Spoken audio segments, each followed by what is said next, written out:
서울의 아파트 전부가 20억 이상으로 오르면 한국은 가계부채와 공공부채에 짐을 졌나? 주식 유튜버들이 인플레이션을 대비하자는 이야기를 많이 합니다. 한국에는 잘 강조가 되지 않았습니다. 조선일보엔 이런 기사가 실렸습니다. 바이든 경제팀 모토는 액트 빅, 빚 걱정 안 한다, 크게 움직이겠다. 이 기사는 매우 중요합니다. 핵심은 이것입니다. 아파트가 10억일 때 6억 원의 빚을 졌습니다. 아파트가 20억이 되면 30억의 빚밖에 되지 않습니다. 빚 줄었네. 국가 부채에서도 인플레이션이 늘어나면 늘어날수록 정부 부채는 줄어든 듯한 느낌을 줍니다. 미국의 레이 달리오, 저는 이 새끼 논할 때마다 자꾸 몸에 달리오라고 말하고 싶어요. 본질적으로 이분의 인성이 사악한 것 같습니다. 잘 생각해본 옐런 미국이 한국의 모델이 아니라 옐렌이 김대중 대중 참여 경제학의 자산법을 키우기를 따라 배운 것이 아닌가 하는 인상이 매우 강합니다. 미국 민주당은 한때 MMT를 강조했습니다. 그것은 일본의 경제학을 배우는 것입니다. 액트 빅은 김대중 배우기 아닙니까 이거? 우리는 인플레이션을 사용하는 기제가 필연적으로 실패한다는 사실을 알고 있습니다. 경기 부양 효과가 비용보다 크다. 이 주장은 전혀 입증된 게 아닙니다. 개소리입니다. 개소리.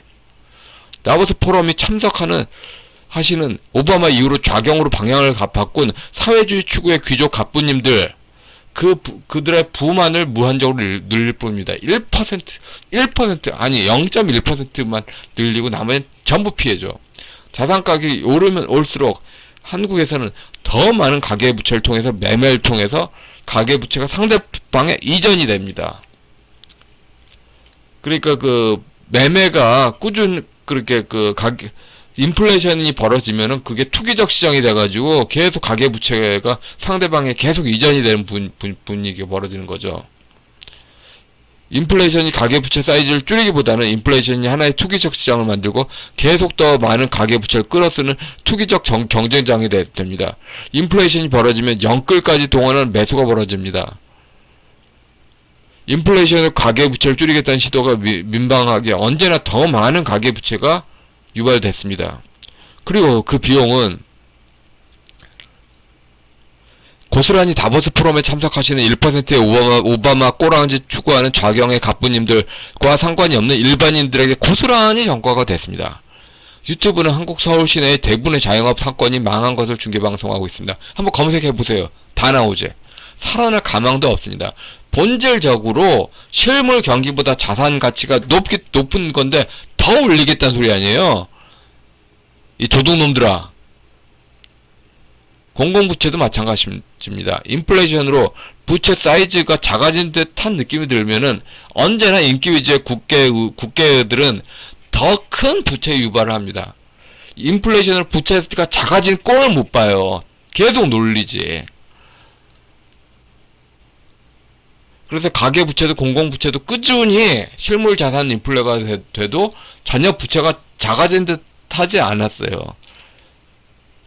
계속 올라가기만 했어요. 어머나 공공부채 사이즈가 작아졌어요. 그러면 더욱더 세금 살파는 인기주의 해야죠. 이런 게 통상적인 한국 정치입니다.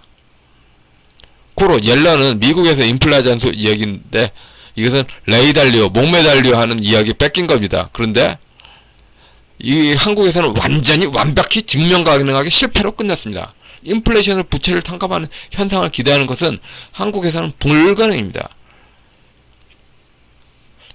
옐런의 액트 빅의 전제 조건은 가계부채와 공공부채가 인플레이션으로 부채 사이즈가 작아지는 느낌이 있다는 것을 깔고 있습니다. 그런 일은 발생하지 않습니다.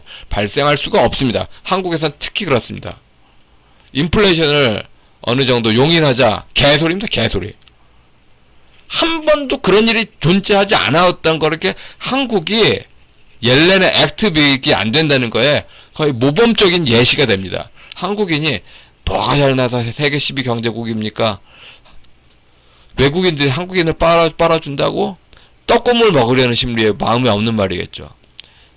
한국 외국인들도 꾸준히 한국인 가는 곳에 투자하세요.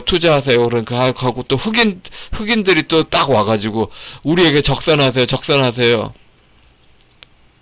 트리플 A에서 돈 더 준다면 한국 그 용병호는 프로야구 선수와 비슷하게 립 서비스 멘트 날린 시장도 있습니다. 한국은 자산 버블로 쳐올린 세계 10위 경제인데요. 이게 대체 무슨 의미냐? 이거에 대해서 논할 때가 됐죠. 그러니까 양극화 더욱더 유발하면서 양극화 누구냐 저 친문 그 영화 감독 있지 않습니까? 그 저기 저 설국열차 그 감독 기생충 감독 그 식으로 양극화를 유발하는 경제 성장이 도대체 무슨 의미가 있는가? 또 양극화를 해결한다고 하면서 그 세금 살포로 더욱더 양극화 유발하는 조건을 강화하는 것도 무슨 의미가 있는가? 전라도 좌파가 모든 공간에 권력 잡고서 양극화 외치면 그 피해는 오로지 자유민주를 소화하는 애국 우파 국민이 질 수밖에 없습니다. 부채를 해결한 또 다른 방법이 있습니다. 그냥 돌직구를 벌어서 갚는 거거나 그게 사실상 말장 아니면 매도해서 갚는 것입니다. 그런 식으로 부채 사이를 그냥 그 인플레이션이 아니라 진짜 그냥 순수하게 갚아버리면 됩니다. 그러면 다 해결됩니다. 은행권이 바젤 3로 부채를 줄여나가고 있습니다. 부채를 줄여나가면서 인플레를 유발한다? 그러면 노골적으로 이 경제가 시장 경제를 고의적으로 부자들이 안 하겠다는 소리예요.